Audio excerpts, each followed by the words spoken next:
Welcome back, everyone. Before we move to our next speaker, let's take a moment to do a shout out to our sponsors. Win is grateful for all of the support and contributions of each sponsor and what it means to our continued successes. Now, on to our next amazing speaker. One of the most frequent discussions shared by families in interviews and blogs during the pandemic was, what happened to our house? It needs help. The color is ugly. The furniture is outdated. We should get rid of that window. This kitchen needs to go. And who designed this bathroom? The more time people spent in their homes, the more they found things they did not like and wanted to change. Everyone had time on their hands, and that is when successful entrepreneurs like our next guest speaker come to the rescue. Mina Starsiak Hawk, a co-founder of Two Chicks and a Hammer with her mother, is just what we needed to get us motivated. She can see through the bones of a home, find the solid pieces that are the keepers, and what should immediately be ripped out and headed to the dumpster. Mina is a wife, mother of two, a realtor, an author, and enjoys stepping into our living rooms and making visions become realities through her hit show on HGTV. Based in Indianapolis, Mina is a Midwesterner, happy giving back to her community and a huge lover of dogs. But she is never idle. So when we think of someone that can cradle a baby 1 minute and kick in a wall the next, Mina comes front and center in our minds. Please, please help me welcome Mina Starsiak Hawk and Life in the Fast Lane. Hello. So excited to chat with all you ladies. Just a couple notes before I kind of introduce myself and start. Oh, thank you for the clapping, Susie. I know that the whole Zoom pandemic world is so challenging to be able to engage with the audience. So that's kind of the first thing I wanted to mention. Hi, Yolanda. I am looking at the comments, so feel free to, drop anything in there. If you have questions or want me to go in depth about anything I'm already talking about. There's really not much that's off the table. If you guys watch the show, or probably more importantly, follow me on Instagram, pretty much an open book. So feel free to drop anything in there. If I don't get to it, it's because it got off the screen. So just drop it in again. And then secondly, I'm hiding in the garage, in my husband's garage office, because I do have two kids and it is not nap time. And this is the only quiet place in the house. So I've got my dog actually over here hanging out with me. Lauren Fisher's a 317 girl. Hey. So for those of you who don't maybe know who I am or why I'm talking at you, I will give you a little brief rundown. I started my business, Two Chicks and a Hammer, in probably 2008 when I graduated from IU. I don't know if we have any Hoosiers in the comment section. Give me a holler. But it was just really kind of aimless when I was graduating from college and didn't want to go into just a job just to have a job. I didn't want to wear a crappy pantsuit and sit in a cubicle and intake calls or go blue. Yolanda, I don't know about you. So what I decided was I was going to keep waiting tables because that's kind of what was paying my bills. And I was going to buy a house, which doesn't necessarily seem like it would fit with not having a real job and just waiting table. My mom co-signed for me and I bought my first house that was a $37,000 HUD house, which it's housing and urban development. So it's like a special program that you can apply for homes. You get them a little bit less expensive. And I did a construction loan for my first home because I had no money. But even the construction loan was not enough to cover the whole project. So my mom and I ended up doing a lot of the work ourselves to kind of offset the lack of budget, and literally just learned as we went. I tiled for the first time in this house, and I actually watched, I think it was YouTube. YouTube existed then, a YouTube video on how to tile. And I read the instructions on the tile. I read the instructions on the grout bag and the mastic, and got all the right tools, and and tiled my bathroom and did a really good job. Other than I accidentally bought two sheens of 4x4 square white tile. One of them was matte and one of them was gloss, and I did not notice until the whole bathroom was tiled. So that was fun. But the grout lines and the application were perfect. We installed cabinets, trim, windows, doors, the flooring, all those things. And we just kind of trained ourselves as we went. Had some injuries, a lot of learning lessons. Um, one of my favorite stories is when we were installing the flooring at my very first house. I am very cheap, fiscally responsible, and I didn't want to get the pneumatic nail gun for the flooring. I got the manual one because it was way less expensive. And the manual gun looks something like a handle, and it's kind of an S with a big old strike plate. And then you have a giant hard faced rubber mallet that you kind of have to hit the strike plate, and it drives the big nails down into the hardwood floor. And when mom and I started, neither of us had the technique paired with enough strength to do it ourselves. So mom would hold it, and I would hit the sledge. And by the second day, I was like, I got this. I can do it on my own. Had the technique down. I missed the strike plate, and I hit myself square in the ankle, and fell on the ground in pain. And a lot of, you're all women. I'm sure a lot of you are mothers. The natural inclination to be like, oh my God, are you okay? Like, what's wrong? And instead of coming to my rescue, mom started laughing so hard. She's like, stumbling backwards, slapping her knees, and she fell into the HVAC return vent, which was massive. It was an old house because it had been covered with underlayment, so you couldn't see the hole. And that was, immediate karma. So I'm on the ground, cry laughing. She's in a hole, thigh deep, cry laughing. Um, and we just fell in love with the process at that point. And neither of us, we're quitting our day jobs by any means. That was, yes, karma, Jenny. Thank you. um, that was the goal all along, but trying to figure out how to run a business that can make enough money to support other people, um, let alone employ other individuals, was not necessarily something that either of us had any skill set in. I got a business minor from IU, so I knew I started a retirement fund. That's pretty much what I got from that class.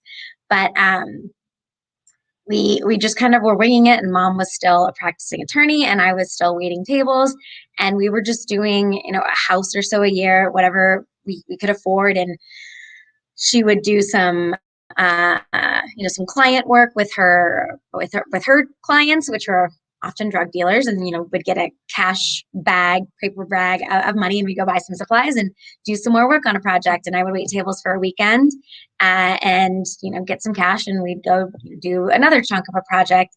And we kind of rolled along that way until 2014 is when the pilot actually aired. And that was, a whirlwind, because, like I said, for so long, we'd been trying to figure out how to grow this business, which is hard enough as it is, but particularly being women in a very male dominated industry. Um, I think because I got my real estate license, it gave me a little bit more like validity in the industry. I wasn't just a builder. Like, I was always also a realtor. So it kind of made it work a little bit better. But what happened in 2014 was I just got a phone call because I had made a Facebook page for Two Chicks and a Hammer. And it really was kind of an outlet, a place for me to store photos, so I could kind of see a project from beginning to end, and also where I would post homes before they were actually listed publicly, so other realtors could kind of pop in and see what we had coming up, because we were only doing, one, maybe two houses a year, but we had people who wanted them. We'd made a little bit of a name for ourselves. So it had my cell phone number and my home address. And I got a call from a talent scout that said she found my Facebook page and wanted to have a chat, and wondered if we'd ever thought about neither of us really had, but neither of us were really the kind of gals to turn down an opportunity to have a cool experience, if nothing else. And it was unique. TV is weird. It's forever ruined for me now. But they really manage your expectations, because it's something like, I'm going to butcher these numbers, but I know the 6,000 is right. I believe they make 6,000 sizzles a year. So that's the first thing we did. And the sizzle reel is where, they sent us a flip cam. I filmed just like our job sites, our process, what we did for about 2 weeks, sent it back to the production company. And then they kind of chop that up and put it to music and drop in pictures from social media, and have this really amazing sizzle reel pitch that they send to networks. So HGTV sees something like 6,000 of those a year. So even when we did that, they said, don't expect anything to happen. You'll probably never hear back. And we heard back, and HGTV picked us up to film a pilot. And that was the next kind of, oh, my Bloomington poster. Isn't that cute? Thank you, Leslie. They said, yes, we want a pilot. And if you are familiar with the show, we have really big projects. So on a good day, a renovation takes 4 months. It's usually 4 to 6 months. And because the budget for pilots is so small, they gave us 32 days, and then 11 of those were actually filming days because that's all that was budgeted for. And that was like, oh gosh, my bum got a little tight, and I'm like, how do we do this? How do we have the money? How do we have the crew? And we somehow managed to pull it off in 32 days for TV, which is very important to note, because the house was non-functioning. I mean, like the kitchen counters, like if you walked and tried to pull the faucet out of the kitchen sink, the whole thing would just fall over. So it was just for show, like a dollhouse. Our vanity actually in one of the bathrooms had come in, and the top was broken, and there was no time to template one, and there was no time to get a replacement vanity. So what we did was just got a big piece of cardboard and covered it in Carrara marble looking contact paper, which just looks like crap, and set it back in place. Like there weren't sinkholes, nothing. And I don't know if any of you actually ever saw the pilot episode. I would love to know if any of you did. No one ever noticed. So that was kind of the second test. Can you do it in that 32-day window, which we made work. And the pilot aired, and they said, nothing's ever gonna come of it. Of the 6,000 sizzles, they make something like 60 pilots a year. I mean, it significantly jumps down from this like sizzle pitch portion. And we got picked up for our first season. And even when we started filming the first season and we're towards the end and it was going to air, they said, nothing's going to happen. Most people will get a first season, but you don't get the ratings, and it's never going to happen. And they pretty much did that whole situation. Oh yeah. So Stacy said she saw the pilot and she never noticed the fake vanity top. So perfect. It's TV. It's magic. But probably till we got into season 4, that was the party. Don't expect anything else. Nothing's ever going to happen. And, here we are rolling into season 7. So we haven't messed up enough that people are bored with us or the network has wanted to fire us, which is a success. And it's been really, really cool to do TV, but also super challenging because construction is a hard enough industry in and of itself. There's so many variables, and contractors are like herding snakes. So between weather and contractors and material issues, which I'm not sure how it affected your industry, the pandemic, but I know mine has gone. People are losing their minds. It's like a race to Menards or Home Depot or Lowe's every Saturday morning to get the lumber as it's like getting put down. So that's been super challenging. And even light fixtures, vanities, everything is so back ordered, appliances, because everyone's been stuck inside and staring at Yolanda, where messed up the drywall in the bathroom and wanting to fix it. And then you do that and you're like, well, maybe I switch out my vanity. So it's the whole home renovation market has always been strong, but has just incredibly boomed in the last year. And so that has made my job also challenging. So Roseanne said, what is through the roof? We had a garage we were supposed to build for $23,000. And it would be a second story. So it was going to be a carriage house, but not a finished carriage house, just the shell and in a garage. And the new updated bid to account for the wood cost going up was 35,000. So, it was 22 or 23 to 35 is a huge chunk of change. And so the people we're working with decided not to do it right now. And with all of those prices going up, the real estate market has also gone up. So these same people that thought they really needed to build a garage to sell the house, their house is probably worth almost $100,000 more than when we started the project pre-pandemic. Um, so it's been very challenging. Stacy's asking how we're adapting to those costs, and back orders. Honestly, it's not well. We're it's everything across the board. So materials are coming in late. The furniture we're ordering to stage houses. We're ordering couches 4 months before we need them, and they're still not coming in time. So there's a lot of, beg, borrow, and stealing. Luckily, we have good relationships with a lot of local vendors, so we'll borrow furniture pieces from them, or there's some. It's not necessarily like a resale boutique, but there's some businesses that buy like the big truckloads of returns to Wayfair or Target, and they always have something you can grab in that's in stock. It's there. You have to be in person to buy it. So we've done a lot of that, and just had to really adjust our planning and trying to plan ahead and start our buying much sooner, which is also very challenging because when you add filming and that strain and that schedule to an already very complicated construction schedule, um, safer. So we're trying to still get our floor plans finalized. We're already filming season 7 without finalized floor plans at the same time where we're trying to start to build out our spec sheets for all the finished materials because mechanicals is pretty close up after demo, and we need to know what our plumbing fixtures are to know what valves we need to have to go in the wall. So everything kind of, dominoes when one thing gets messed up.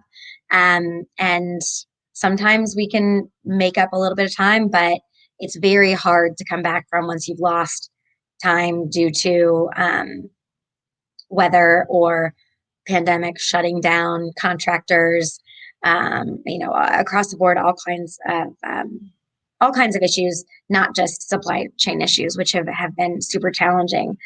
Um, the title of my presentation, Life in the Fast Lane, probably makes my job sound way sexier and cooler than it is.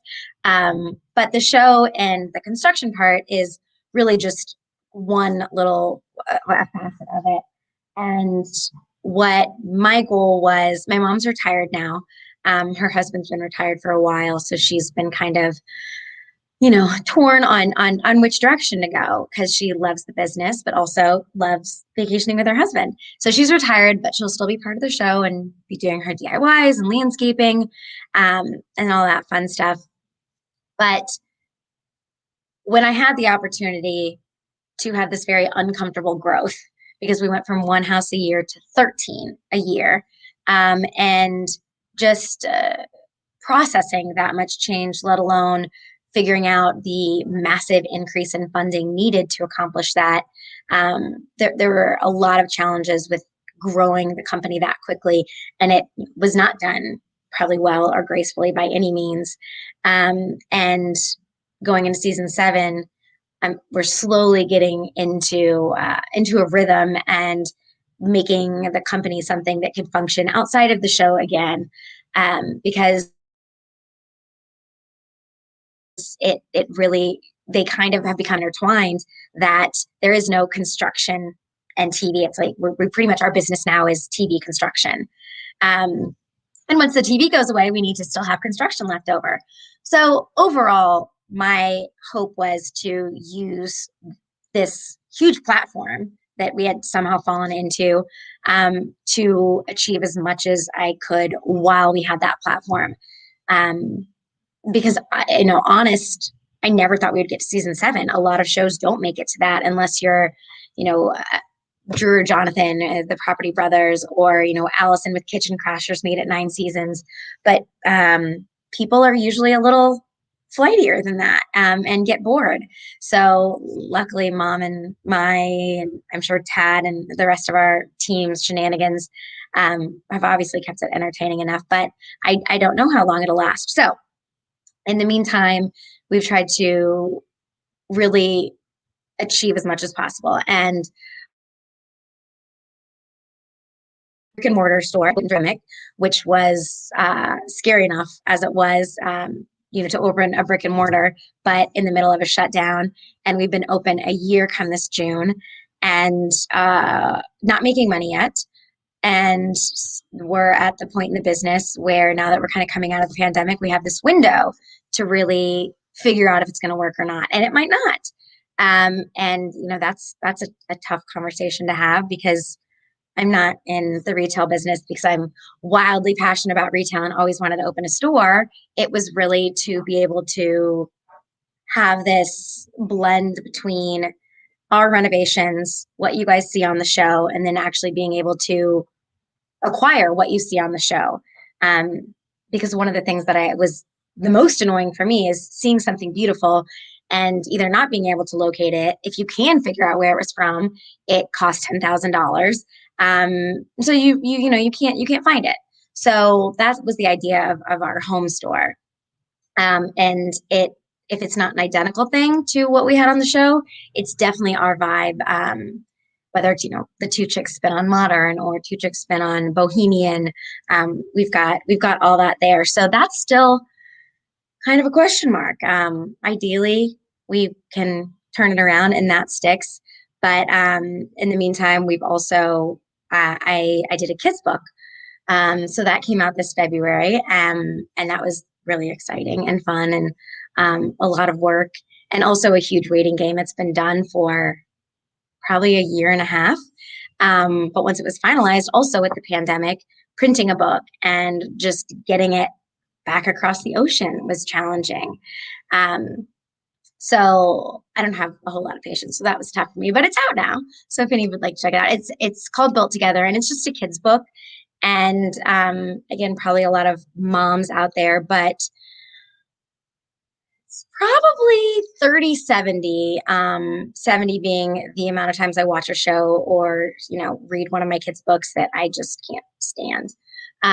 Because it's, weird messaging or bad messaging, or, I love Mickey Mouse Clubhouse, but, Mickey Mouse is blue and Minnie Mouse is pink. So just thinking about all those things. And after Jack was born, kind of what I'm responsible for raising this human now and making them not suck.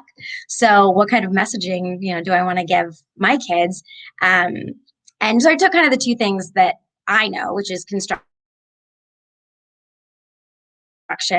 and traditional family structures.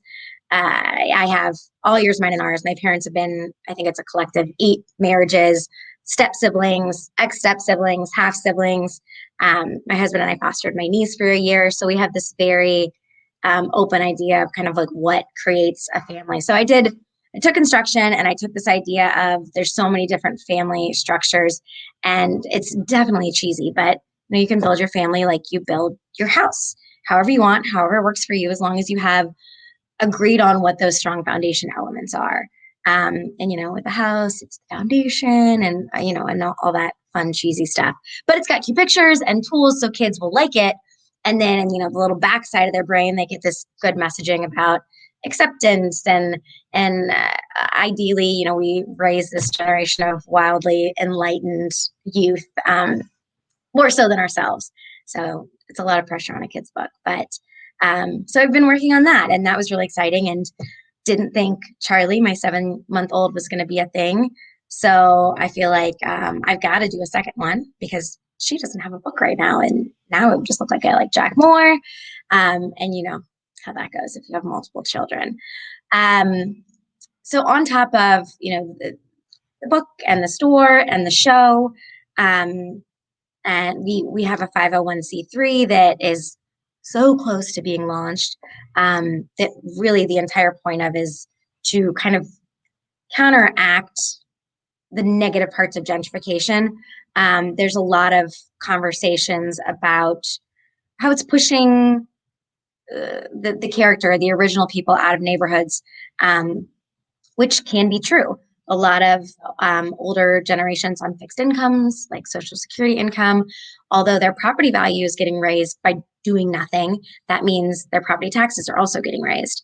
And I am not a politician, and I'm not able to do anything, legislatively wise. But so on our end, what we wanted to do was create a 501c3 that really any need in any of the communities we work in, we'll have a board that creates the application process, and they can ask for anything. They can ask for winter coats for their grandkids, or funds to fix a fence because the kids play in the yard and they can get out, or the dog, really whatever it is.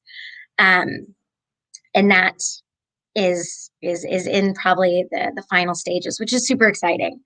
So that's all the like the business fast lane stuff. And then, as I'm sure a lot of you experience, there's just life, whether it's solo life or dog mom life, or family mom life, kid mom. And I've definitely got a lot of that. So I've got Jack, who's 3, and then Charlie, we didn't think we were going to be able to have, and did IVF, and ended up getting pregnant with a non-medicated kind of like Hail Mary IUI, which, if you're not familiar, it's just kind of the turkey baster method.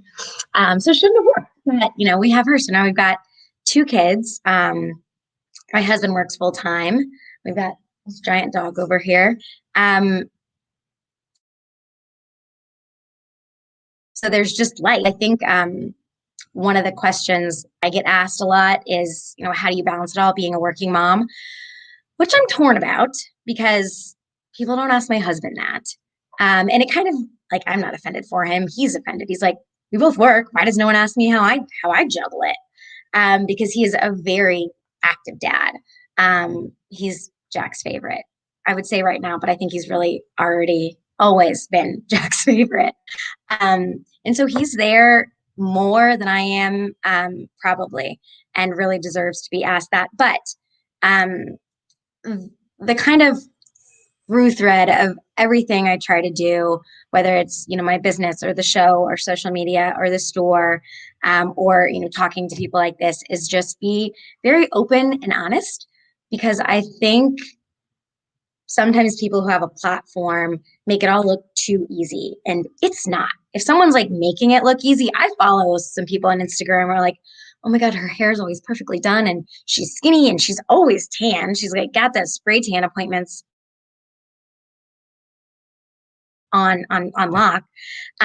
And then I remind myself, like, okay, this is a snippet of this human's life. And I'm sure she has, fights with her husband and is staying up all night with her kids. And this is just, the perfectly well lit stuff that she shows. So whenever I have the opportunity, I just make sure to share that, even with all the help I have, I don't do my part like gracefully or well a lot of the time. We have an amazing nanny. She moved here from a really small town, and she lives with us, and she's family. I hate even calling her my nanny. But she's there with him during the day. My husband checks in at 4. I'm kind of whenever I get done for the day. But it's definitely this big group effort. That Jack stays with my dad and my stepmom every Sunday just because they like having him. And it's a nice break, and to spend time with the baby. But with all the business stuff going on all the time, and the challenges that are in that kind of part of my life, it's a regular conversation with my husband about family priority. And we probably have a sit down at least every 6 months, if not every like 4 or 5, about how are we? Like, let's do a check-in. And we actually did a couple weeks ago, because he gets to a point where, he's a little overwhelmed and wants me around more. And so we reevaluate our last conversation. And the last one was, okay, we're both going to work our butts off while we have this opportunity, and we're going to figure it out, and we're going to, go on great vacations later. That whole work hard now so you can live life easier later. And so we talked about that again, and I said, do I need to make adjustments? We're filming season 6 and season 7 right now. I'm trying. So what needs to give? And a lot of times it's just, I think, just an acknowledgement that to have the conversation again. Um, Not that necessarily anything needs to change, but I just think that's a huge part and super important to do in any relationship. I mean, even with my friends, my best friends are the ones that know me and are like, yeah, yeah, no, she doesn't text you back for 2 weeks. That's she's busy. She's losing her mind. But also, as a friend, I try to keep myself in check because that's not cool. Like, be a good friend. You're never too busy to be a good friend. But it's just it's a lot all going on at the same time and all happening very quickly. And just trying to make hay while the sun shines, pretty much. Um, and it's not. I think a lot of people think because I have a TV show, I'm probably very rich, which is not the case. Um, uh, we work our butts off, and particularly because the show increases the need for immediacy for purchasing houses, doing the renovations, selling them. I don't always get to make the best business decisions, so it's it's a lot of very small profit margins. But ideally, utilizing the value more of the show is creating this platform to be able to do things like the 501(c)(3) and have people care. And there's so many people doing so many awesome things, and I just can get more people. I can reach more people at one time, which is huge. My husband is involved with CHIP, which is a local, it's the Coalition for Homelessness Intervention and Prevention. And it's very close to us because his parents experienced homelessness.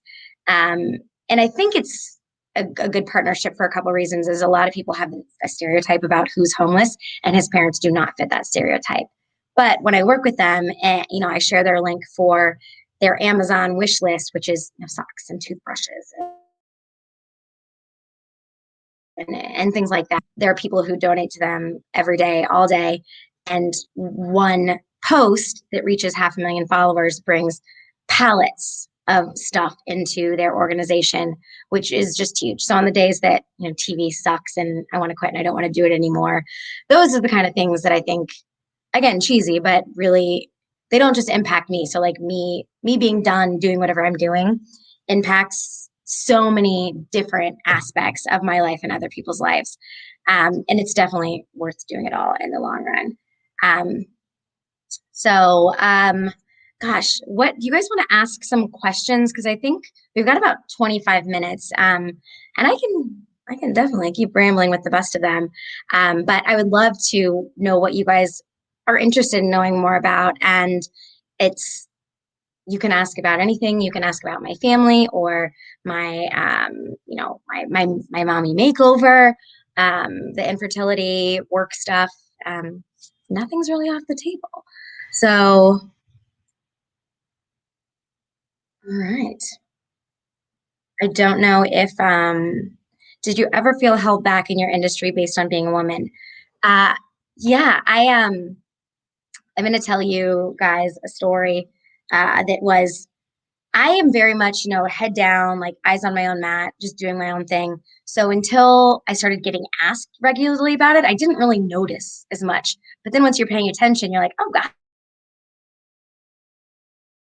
this does happen all the time. At Lowe's on the weekends, like, well, what can I help you find, little girl? And I'm like, I know what I'm doing. It's fine. Leave me alone. But um, there's definitely a bigger fight to legitimize my existence in my industry than there would be if I was a dude. And I'm okay doing that. I just that's just my day to day. But my mom and I were meeting with an investor. This was early on, probably season 2, and we were trying to figure out, how we're going to come up with all these funds to do the show. And we were thinking about partnering with an investor, and met with him for lunch. And there was some cultural differences for sure, other than him just being a man and us being women. But he actually said the words, like he said, tickle me, like entertain me, tell me why I should, work with you ladies. And we kind of gave him the standard. Well, this is the information. This is the profit we've made on properties. This is what we anticipate the profit margins being. We were ready. And so he listened to it all and then said, okay, because I'm just not sure because you guys kind of have reputation for being bitches. Um, and I think he said the B word, not bitches, but then, which isn't even the upsetting part. Sorry, I probably shouldn't have cussed in this presentation. My apologies. Um, he continued to say how he understood that it was challenging for us, though, to control our emotions because of our menstrual cycles. And my mom and I were sitting there we've we've got to be, we're on punked, right? Like Ashton Kutcher is going to jump out. We've got to be being punked right now. And sat there and finished this lunch with this man, and every inch of me wanted to lose it on him, but that would just feed into this, irrational woman in the industry stereotype. So paid for his lunch, thanked him for his time, and luckily have never seen him again. But I mean, that one threw me for a loop because it wasn't even, around like behind the back, stereotyping. It was just just head on. So, but I've never necessarily, I guess, felt held back, because it's my job. I feel like it's my job to do, and figure out how to do it, no matter how dumb other people are. And it's served me sometimes being, on the good side, it's a juggernaut and push things through. On the bad side, it's stubborn. But I just keep trying, head down, do what I can do, and if I can't control it, then I attempt my best to put it in the not my problem bucket. Um, the best advice on jumpstarting a company from scratch while trying to keep a full-time job. Lots of caffeine. I mean, that is tough. I think you've got to have your plan with like your people, your support people, whoever they are, really figured out, whether it's a significant other or childcare, and have like everyone on board. Because I'm going to do my 9 to 5, then I'm going to have to come home and hustle. And it's called a hustle for a reason, because it's after you're burning the candle at both ends. So I think it's just having a good plan and knowing when to stop or when to take a break or when to really kind of go all in. And I was waiting tables still when we were filming the pilot, because I got paid $1,500 to film the pilot. And season one, no. I got paid $1,500 per episode season one. So for 13 episodes, which was, 11 months, that's, math is hard, less than 15 grand. So it just, you kind of, plan as well as you can. And then I think part of it is being okay failing, which I hate to say, but it's a reality. And knowing that if that happens, you can handle whatever the fallout from that is. So, a contingency plan, a backup plan, I think really is not exciting, necessarily inspiring advice, but I think very realistic advice. Cheryl asked if I ever partner with any of the other HGTV shows. Yes, and it's my favorite thing to do. I actually just did Drew, one of the Property Brothers, and his wife, Linda, do a podcast. And so I chat with them last night, and we were reminiscing on the pre-COVID days when we would all get together and, we all worked on the Brady Bunch together, and it was like a high school reunion. We just had so much fun. I did Rock the Block and got to work with the Fords and Allison Victoria and Jasmine Roth. Um, and I actually did an episode of Hometown Takeover, which is airing now. I think my episode is 4 or 5. So get to do tons of really cool stuff like that, which is, again, one of the reasons that makes it, to want to keep doing it, is just because there's so many incredible opportunities that you get from it other than just my show. What? I skipped one on accident. I think there was one about fertility. Asking me to share a little bit more about that. I can't find it, but I will. Oh, just more about my process, how long it was. Karina, um, it's funny. Like, women will give you grief about anything. So I went through for infertility, but I didn't go through it as long as a lot of other people. And although that was, some annoying feedback that I actually got messages saying, it's true. I went through one round of IVF. was told that I was going to have to do donor eggs because I had no eggs left. The ones that I did have left were crap, and it just wasn't going to work. And I'm not one to like sit around and wait. I'm a problem solver. So when we'd been trying for 6 months, I was like, hubby, you'll get your sperm checked. I'm going to get myself checked. Did all those things, started IVF. And then after I was told we were done, went and got a second opinion, I don't know, a week later. And it was too late to do any, medical intervention, another round of IVF, or a medicated IUI at that point in my cycle. So I said, what can we do? Like, what can we do right now? And he said, we can just do a regular IUI and see if, we put it in the right place. It works. So that's what we did. And I was pregnant. So mine was a relatively short experience, and I cannot even begin to imagine people who've had to deal with it for years and years. They're definitely stronger humans than I am. So yeah, that was my experience. Let me scroll back down. Roseanne said that her friend filmed a pilot that did not go, and it was shocked at how little he was given or offered. And I would not go back in time and change any of the decisions I made, because I wouldn't have ended up where I am. But I think a lot of people, TV in general, they bank on like you wanting it bad enough that you'll do anything to get it. And it wasn't so much that mom and I wanted to be on TV. We were just like, this is cool. This is fun. Like, this is going to help grow our business. And so we thought, I was waiting tables. I wasn't giving up much, I guess. But yeah. So contractor nightmares. How can we manage this without lots of money? If I knew the answer, I would be more successful at my job, probably. Unfortunately, it is just a nightmare.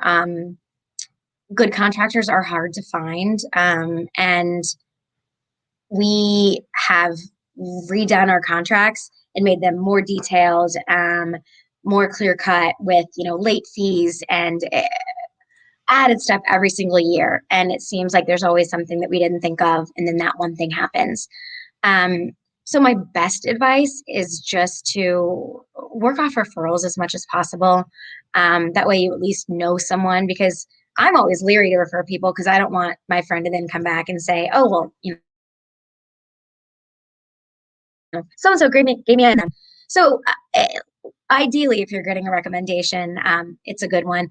And then just details in the contract. I think a lot of people think, some of the things are silly. If you're getting, let's say, a bathroom renovation, every single line item, fully gut bathroom down to the studs, debris removal, move water line 2 inches to the left, like every single thing, install, even if we're talking about the trim you're putting back in. So install 7 1/4 floor molding with pre-primed quarter round, whatever it is. So the more information everyone can have up front, the less misunderstanding there can be in the long run. And misunderstanding usually is where change orders and more money come from. So that's kind of my best answer there. And Elizabeth, I think that kind of goes into what you asked too, how you keep them from ripping you off. And it really is just contracting well. And I think getting a reputable enough contractor that you should be able to pay them in phases. If you have a contractor that's wanting a boatload of money up front, that's probably because their business isn't stable enough for them to have a bank that they're pulling from. And then once the work is started, getting draws from you. So I think that can be a red flag. Audra, how do you feel about the backlash that inevitably comes with being in the spotlight online or in TV? I can talk about that for days. There's always those people, the naysayers that have something that they feel the need to share. Overwhelmingly, the followers that I have are incredibly like positive and supportive. And the ones that aren't, I just try to remember it's probably less about me and more about them. They're having a crappy day. They're going through a divorce or got downsized during pandemic. And it's more of a reflection upon them. And even though it was harder earlier on, I've always had pretty thick skin, but earlier on in the show, um, people comment about everything. And I actually had one person say, "You're so annoying. Stop trying to sound like Nicole Curtis." And I'm like, "This is just my voice." Um, so perspective. I think advice I got was from our original network executive. So she came down and visited before we started filming season one, staying in my mom's living room, just the three of us, and said, TV is weird. It can do weird things to people. It can break up marriages. It can ruin friendships. So I'm going to give you a piece of advice. And if you can remember this, like, you'll probably be okay. And to this day, I, I remind myself all the time. I tell anyone that will listen. Um, she said, there's always going to be those people that love you, that think you're the bee's knees. The show is great. You're a great human. You're doing everything right. They're going to send you all these amazing messages. They're going to fluff you up. People are going to want to be your friends that never wanted to be your friends. And the people who love you and think you're that amazing don't actually love you. They love the version of you that the show has created and shown them, which is real, but it's a really small part of me. And then the people who hate you and say mean things and you're dumb and you're fat and you're, whatever. Like, that was so stupid. Why'd you do this? The people who hate you don't hate you.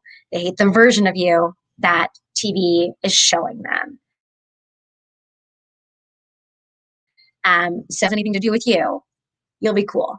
And that's just kind of what that's my mantra, day to day is the show is a very accurate depiction of a very, very small part of my life. Um, and a lot of people don't realize that they watch a show and a house got built in 42 minutes and this is Mina and that's all there is to it. And so they feel like they know me enough to make personal comments, and then B, not realize that they don't actually know me at all. And I think if people realize that a little bit more, they would be more kind, which is part of the reason I just put everything on Instagram, because I'm not this, this TV star. I wax my armpits on Instagram and do other weird stuff like that. So I think that is particularly why I maybe don't get quite as much of it, because I just put out there that I'm a very flawed human. So people don't need to point it out to me. Um, what else? I think I've got about 10 minutes. If you have numerous home projects needed, is it best to do all at once or individually and with one company who sublets or several companies? I think one of the things to always keep in mind is what you have more of it for lots of decisions in life, and that's time or money. And I think we always kind of flux between that. You're never in this. I wish I always, the problem was I had too much money and not enough time. But I think if you've got a bigger budget and you don't have time to spend BSing, you hire a GC, one that's really good and really qualified, and they're going to handle managing your project and managing all the subs under them. So it's, one, everything everywhere. If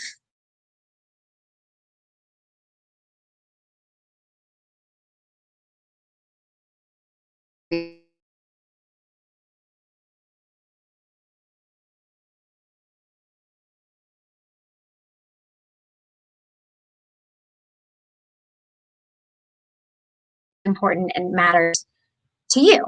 Um, ideally landing somewhere in between, but just, be cautious and contract well, whichever direction you go.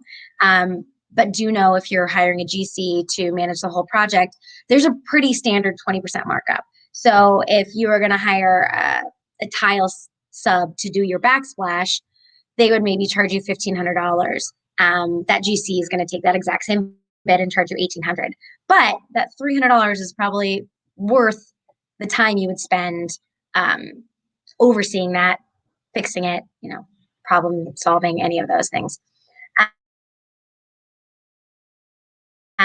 So that's other than supplier issues, how has COVID affected your day to day in construction?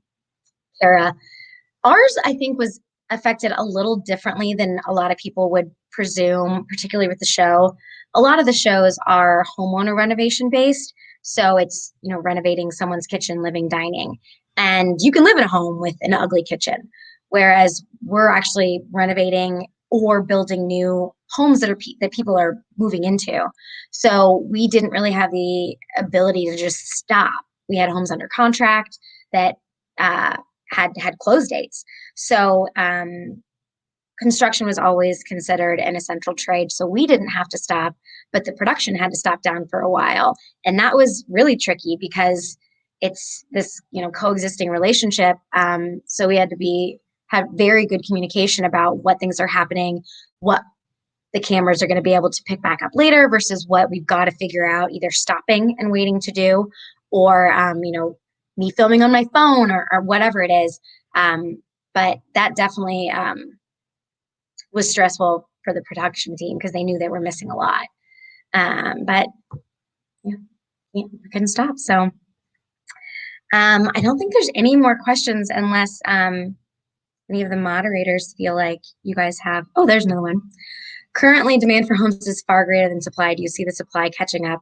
No, with demand anytime soon. I don't. And I'm sure you guys are actually, I saw, are all across the country. I'm in Indiana, and never in a million years did I think our real estate market would be offers, sight unseen, waiving inspection, waiving appraisal. It is wild out there. That's normal in San Francisco or, maybe LA, but not in Indy. So I think you either wait or, be comfortable playing the game because it's tough. I have so many friends that put in 7, 8 offers and they're getting beat out by cash offers, overlist, waiving inspection. And also, just really think through those options. If you're trying to be competitive, think through what waiving an inspection looks like or committing to bringing cash to closing if a home doesn't appraise. A new construction is going to be a completely different deal than an old home when you waive inspection. So really, again, kind of thinking about the worst case scenario and being okay with that and knowing your comfort level, and not just being desperate and saying, okay, I'll, whatever you want to get the house, because then you might end up with a lemon, and be in a way worse position than if you just kind of stayed put and tried again later in the market. I don't know when it's going to level off. To be honest, I thought it already would have. So my best advice, if you have a home that you can sell right now, I would sell it, because we have properties that we started. We have one contractor that takes forever, and he's been working on this house for probably since the beginning of the pandemic, almost a year. And when I comped the house out for these first-time renovators, they were going to break even at 250. They had 250 in it. That's what they could sell it for, and I could list it and sell it in a half second today for 350,000. So it's if you can get rid of home and wait for the market to go down, then you're going to be in a really good buying position. So that's my thoughts on there. Do you offer classes for home building? I don't, because I'm kind of a chicken with my head cut off now. I think that would be very cool and fun.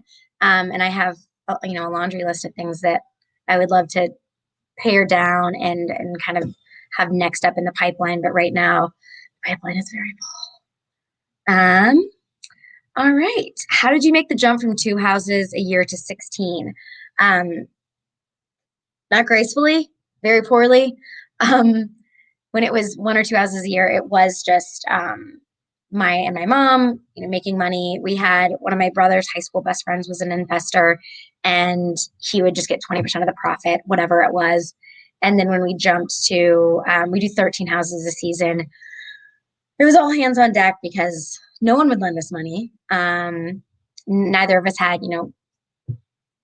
we didn't have regular income, so we weren't a good risk at that time. We actually just got our first loan like a year and a half ago. Finally, a good enough risk. But my husband's uncle's friend, my brother's high school friend, my college boss. I worked for my real estate, the real estate company in college. So it was just a lot of people who believed enough in what was going on to dump their own money into it. And it was a lot of, a handful of investors, and then a lot of, I don't know how to play chess, but I imagine something like chess, strategizing. I'm gonna front load these 3 out of 13 that I know I can sell these, I can sell them quick, and I can sell them for X amount of money. And then that would all just get dumped right back in to finish the projects. So it was a very fragile house of cards those first couple of years. And, we still have those issues. And although we have a bank loan that we can pull from for construction, we still have individual investors sometimes because it's such our fiscal year is wild. It's so cash heavy up front, and then there's a huge lull, and then as the property starts selling, then it's a huge cash influx. So sometimes we need like a little bridge loan. Okay. How have life changes, becoming a parent, mom retiring, changed? I think, we kind of joke about it, but I think becoming a mom made me a little bit nicer, a little bit calmer. One, probably just because I'm more tired all the time, but also, I'm a control freak and I get frustrated when things aren't done right. But you also get a certain level of perspective once you're a parent or even of a certain age in life. And I have a great husband and I have great kids and I enjoy what I do every day. And when I'm like really, really having a moment and I'm stressed out and, um, it's too much, I just try to kind of fall back on that. Like, okay, my worst case scenario, this could all fall apart tomorrow. I could have a bunch of houses and no show that I need to finish and sell. And because of my support system, that worst case scenario happening could be okay. My husband has a regular paycheck and he has insurance, and um, we could be okay. So I think that's kind of my fallback is being okay with my worst case scenario. Do you really love the messy work? I do. I mean, if you're doing demo all day, every day, it by no means is pleasant after a while. But there's something so fulfilling, like the immediate gratification doing demo and like feeling dirty and having dirt under my nails for 3 days. I never want to be the kind of boss that's like, oh, well, that's not my job anymore. Or, I'm going to ask you to do this, but I won't do it. So not only that, but I genuinely, it's fun. And the way we do it now, I don't have to do it all day, every day. I used to demo houses from beginning to end. And now when we do, a demo day for the show, we're there probably 4 to 6 hours doing demo as the team. And then we have to go on to the next property or the next scene that day or whatever it is. And the rest of the team comes in and finishes out the demo. So it's that perfect balance of I've done enough where I feel like it's legitimate to say that, I'm doing demo on this house. But then I get to leave the giant mess I usually make for the rest of the team to clean up because that's not the fun part. Okay. What advice would you give someone making the jump from 2 houses a year to multiple to keep organized? What key processes should we focus on first? I didn't do it right. So like looking back, what I would have done is I say I would have done it, but the tricky thing growing anything is you usually have not enough money to do everything that needs to be done. So you're spreading people pretty thin, or you're bringing on help that isn't the most qualified because it's what you can afford, and that's just the reality of the situation. So I would like to say if I could go back, I would prioritize like more experience and skill than just pure go get them done kind of attitude, which definitely you need and helps and is what I had. And, we all made it work. But I think if I knew then what I know now, I would have invested, I guess, in myself and my company more earlier on, um, to get my company still in flux. We just restructured, and I used my first headhunter, which is not expensive, but or not expensive. It is expensive, but worth every penny. And so, yeah, but I can't go back. And I got here, so I think it would have made it a little easier on myself if I had had the funds and the foresight to do that. So if you have that, that's the route I would go. What was your worst and favorite job? Yen, do you mean like in home renovation or like in life? My favorite and worst jobs I've had, because we've definitely probably got both. Um, my least favorite job in construction, I would say, is any kind of cleanup. Really, like I love doing demo, but I don't necessarily want to pick everything up that I've broken. And I really like painting, but cleaning a paint gun is my personal hell, and I think a lot of people's. So the cleanup part of anything, my most favorite is probably painting with a spray gun. It's just this like meditative zen thing for me, and it's very immediate gratification. I love it. Um, and in life, gosh, I don't know, I waited tables a lot of places, and people are jerks to servers a lot of the time. So there was moments in all those that were unpleasant. But my least favorite was in college. There's always that job where you can like call and ask for donations on your school's behalf. Did that for a solid 2 minutes, and it was not for me. So yeah. Other designers I look up to, Joe, Leanne. I love Leanne as a human, first and foremost. Her and Steve are like just the nicest, most down to earth people, and her designs are aspirational. We do such different business. She's doing high end renovations in LA that are they don't have to be as like lived in as ours in Indy. So mine are much more like pared back and functional and affordable. And I love what Allison does, Allison Victoria, because she does glam better than anyone I know. And she finds these like amazing, beautiful old mantles that were in a brownstone in Chicago 100, I don't know, however long ago. She just does really beautiful glam things. So I adore both of them. But everyone that the network has, for the most part, is for the most part is talented. There's some people's styles that just I don't share, but I think they're still probably good at the style that they do. Yes, Roseanne, everyone should be in the service industry at some point. I think it just is like a life skill you need to learn. Did I miss any other questions? I don't think so. House painting is not for me. Have you painted though with a sprayer? It's so fun. Not a roller. I'm not talking a brush or a roller or any of that shenanigans. I'm talking about the big sprayer that's on the hose, not even the little handheld one.